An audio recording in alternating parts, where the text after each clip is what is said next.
AG ನ್ಯೂಸ್ಗೆ ಸ್ವಾಗತ. ಸರ್ಕಾರಿ ಆಸ್ಪತ್ರೆಗಳ ಸೇವಾ ಶುಲ್ಕ ಹೆಚ್ಚಳಕ್ಕೆ ವಿಪಕ್ಷ ನಾಯಕ ಆರ್ ಅಶೋಕ್ ಕಿಡಿಕಾರಿದ್ದಾರೆ. ಜಯನಗರದ ಸಂಜಯ್ ಗಾಂಧಿ ಆಸ್ಪತ್ರೆಗೆ ಭೇಟಿ ನೀಡಿ ಪರಿಶೀಲಿಸಿದ ಬಳಿಕ ಮಾತನಾಡಿದರು. ಕಾಂಗ್ರೆಸ್ ಸರ್ಕಾರ ಕಳೆದ 16 ತಿಂಗಳಲ್ಲಿ ಜನರ ತಲೆಗೆ ಚಪ್ಪಡಿ ಎಳೆಯುವ ಕೆಲಸ ಮಾಡಿದೆ. ಆರೋಗ್ಯ ಇಲಾಖೆಯಲ್ಲಿ ಹಣ ಕೊರತೆಯಿಂದಾಗಿ ಔಷಧಿ ಖರೀದಿ ಸಾಧ್ಯವಾಗ್ತಾ ಇಲ್ಲ. ಸರ್ಕಾರ ಶಿಕ್ಷಣ ಮತ್ತು ಆರೋಗ್ಯಕ್ಕೆ ಅನುದಾನ ಕಡಿತ ಮಾಡಿದೆ. ಸರ್ಕಾರಿ ಆಸ್ಪತ್ರೆಗಳಲ್ಲಿ ನಿರ್ವಹಣೆಗೂ ಹಣವಿಲ್ಲ. ಇದಕ್ಕಾಗಿ ಸೇವಾ ಶುಲ್ಕವನ್ನ ಏರಿಸಲಾಗಿದೆ. ಅನ್ನ ಮತ್ತು ಆರೋಗ್ಯದ ವಿಚಾರದಲ್ಲಿ ಸಿದ್ದರಾಮಯ್ಯ ಅವರ ಸರ್ಕಾರ ಜನರಿಗೆ ಮೋಸ ಮಾಡಿದೆ ಎಂದು ದೂರಿದ್ದಾರೆ. ಒಂದು ಕಡೆ ಜಮೀನು ಹೋಗ್ತಾ ಇದೆ, ಮತ್ತೊಂದು ಕಡೆ ರೇಷನ್ ಕಾರ್ಡ್ ಹೋಗ್ತಾ ಇದೆ. ಈಗ ಉಚಿತ ಆರೋಗ್ಯವೂ ಕೂಡ ದೊರೀತಾ ಇಲ್ಲ. ಸರ್ಕಾರಿ ಆಸ್ಪತ್ರೆಗಳಲ್ಲಿ ಎಲ್ಲ ಶುಲ್ಕವನ್ನ ಹೆಚ್ಚು ಮಾಡಿರುವುದೇ ಖಜಾನೆ ಖಾಲಿಯಾಗಿರುವುದಕ್ಕೆ ಸಾಕ್ಷಿ. 5 ಗ್ಯಾರಂಟಿಗಳಿಗಾಗಿ ಜನರ ಮೇಲೆ ತೆರಿಗೆ ಹೊರೆ ಹಾಕಲಾಗ್ತಾ ಇದೆ. ಸಿಎಂ ಸಿದ್ದರಾಮಯ್ಯ ಅವರ ಪ್ರಕಾರ ಇದು ಬಡವರ ಪರವಾದ ಸರ್ಕಾರವೆಂದು ಪ್ರಶ್ನೆ ಮಾಡಿದ್ರು. ಮೂಡ ಹಗರಣದ ನಂತರ ಸಿಎಂ ಸಿದ್ದರಾಮಯ್ಯ ಮಾನಸಿಕ ಸ್ಥಿಮಿತ ಕಳೆದುಕೊಂಡು ಜನರ ಮೇಲೆ ತೆರಿಗೆ ಹಾಕ್ತಿದ್ದಾರೆ. ಲಂಚ ಇದ್ರೆ ಮಾತ್ರ ವಿಧಾನಸೌಧಕ್ಕೆ ಪ್ರವೇಶ ಎಂಬ ಸ್ಥಿತಿ ಇದೆ. ಆರೋಗ್ಯ ಸೇವೆಯನ್ನ ಸಂಪೂರ್ಣ ಉಚಿತವಾಗಿ ಕೊಡಬೇಕು. ಇದರ ಮೇಲೂ ಸರ್ಕಾರ ವಕ್ರ ದೃಷ್ಟಿ ಬೀರಿದೆ ಎಂದು ಆಕ್ರೋಶ ಹೊರಹಾಕಿದ್ದಾರೆ. ರಾಜ್ಯದಲ್ಲಿರ್ತಕ್ಕಂಥ ಕಾಂಗ್ರೆಸ್ ಸರ್ಕಾರ, ಸಿದ್ದರಾಮಯ್ಯನವರ ಸರ್ಕಾರ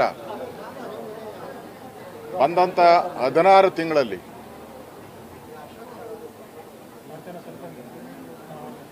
ಪ್ರತಿ ತಿಂಗಳು ಕೂಡ ಬಡವರ ತಲೆ ಮೇಲೆ ಚಪ್ಪಡಿ ಎಳೆಯುವಂಥ ಕೆಲಸವನ್ನು ಮಾಡ್ತಾ ಇದ್ದಾರೆ.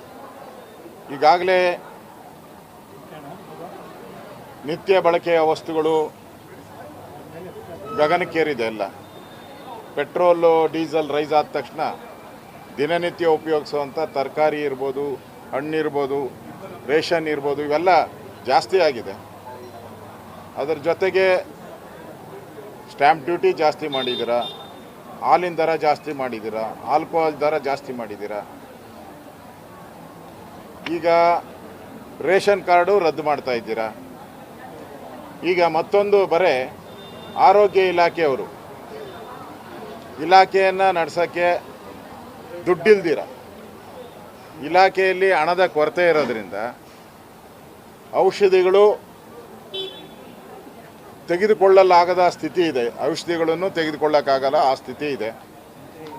ಔಷಧಿಗೋಸ್ಕರ BPL ಕಾರ್ಡ್ದಾರರೇನಿದ್ದಾರೆ, ಬಡವರೇನಿದ್ದಾರೆ, ಅವರು ಆಸ್ಪತ್ರೆಗಳಲ್ಲಿ ಅಲಿತಾ ಇದ್ದಾರೆ. ಅದಕ್ಕೆ ಸರ್ಕಾರ ದುಡ್ಡು ಹಣ ಬಿಡುಗಡೆ ಮಾಡಬೇಕಾಯಿತು. ಇದಕ್ಕೆಲ್ಲ ಸರ್ಕಾರ ಯಥೇಚ್ಛವಾಗಿ ಆರೋಗ್ಯಕ್ಕೆ, ಶಿಕ್ಷಣಕ್ಕೆ ಯಾವುದೇ ರೀತಿ ಕಡಿವಾಣ ಹಾಕಬಾರ್ದಾಯಿತು. ಆದರೆ ಸಿದ್ದರಾಮಯ್ಯನವ್ರ ಸರ್ಕಾರ ಮೊನ್ನೆ ಬಡ್ಜೆಟ್ ಮಂಡನೆ ಮಾಡಿದಾಗ ಆರೋಗ್ಯಕ್ಕೂ ಕಟ್ ಮಾಡಿದ್ದಾರೆ, ಎಜುಕೇಷನ್ಗೂ ಕಟ್ ಮಾಡಿದ್ದಾರೆ. ಈಗ ಆಸ್ಪತ್ರೆಗಳಲ್ಲಿ ಮೇಂಟೆನೆನ್ಸ್ಗೂ ಕಾಸಿಲ್ಲ, ನೀರು ಸರಿಯಾಗಿ ಸಪ್ಲೈ ಆಗೋಕ್ಕೂ ಹಣ ಕೊಡ್ತಾ ಇಲ್ಲ ಇವರು. ಇನ್ನು ಔಷಧಿ ಮಾತ್ರೆಗಳಂತೂ ಕನಸಿನ ಮಾತೆ.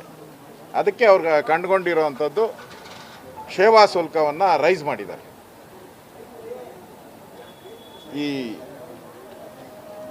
ಈಗ ಅನ್ನದ ಮೇಲೆ, ಆರೋಗ್ಯದ ಮೇಲೆ, ಅನ್ನ ಆರೋಗ್ಯ ಎರಡರ ಮೇಲೂ ಕೂಡ ಸಿದ್ದರಾಮಯ್ಯನವರ ಸರ್ಕಾರ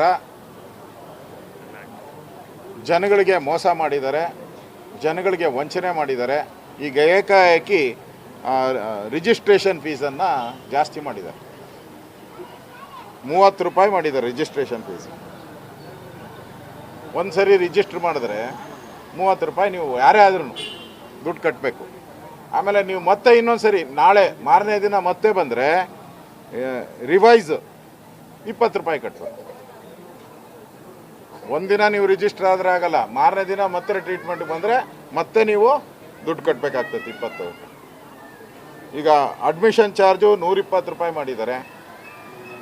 ಲ್ಯಾಬ್ ಟೆಸ್ಟು 360 ರೂಪಾಯಿ ಮಾಡಿದ್ದಾರೆ. ಆಮೇಲೆ ಎಕ್ಸ್ರೇ 1500 ರೂಪಾಯಿ ಮಾಡಿದ್ದಾರೆ. ಕೆಮಿಕಲ್ ಕಲ್ಲರ್ ಅದಕ್ಕೆ 1766 ಮಾಡಿದ್ದಾರೆ. ಆಕ್ಸಿಜನ್ನು, ವೆಂಟಿಲೇಟರ್ ಚಾರ್ಜಸ್ಸು 2160 ರೂಪಾಯಿ ಮಾಡಿದ್ದಾರೆ. ದೊಡ್ಡ ಲಿಸ್ಟೇ ಇದೆ. ಬಡ ರೋಗಿಗಳು ಈಗಾಗಲೇ BPL ಕಾರ್ಡ್ ರದ್ದಾಗಿ ಒಂದು ಕಡೆ ಕಷ್ಟ ಅನುಭವಿಸ್ತಾ ಇದ್ದಾರೆ. ಇನ್ನೊಂದು ಕಡೆ ಈ ವಕ್ಫ್ ಬೋರ್ಡ್ ಕಾರ್ಡ್ದಿಂದ ರೈತರು ಜಮೀನುಗಳನ್ನು ಹೋಗಿ ಅನ್ನ ಬೆಳ್ಕೊಳಕ್ಕೂ, ರಾಗಿ ಬೆಳ್ಕೊಳಕ್ಕೂ, ಗೋಧಿ ಬೆಳ್ಕೊಳಕ್ಕೂ, ಜೋಳ ಬೆಳ್ಕೊಳಕ್ಕೂ ಅವ್ರ ಹತ್ರ ಜಮೀನಿಲ್ಲ. ಆ ಪರಿಸ್ಥಿತಿ.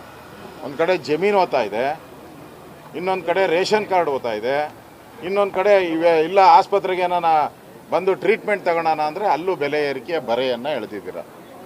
ಸಿದ್ದರಾಮಯ್ಯನವರ ಸರ್ಕಾರ ನಾನು ಬಡವ್ರ ಪರ ಅಂತಾರ. ಇದೇನಾ ನಿಮ್ಮ ಬಡವ್ರ ನೀತಿನ?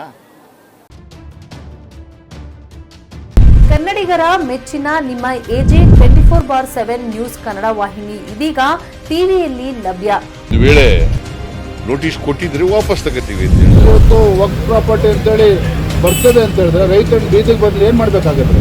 ಯಾರು ವೋಟ್ ಹಾಕಿಲ್ಲ ಅಂದ್ರೆ ಗ್ಯಾರಂಟಿನೆಲ್ಲ ಸ್ಟಾಪ್ ಮಾಡ್ಬಿಡ್ತೀವಿ.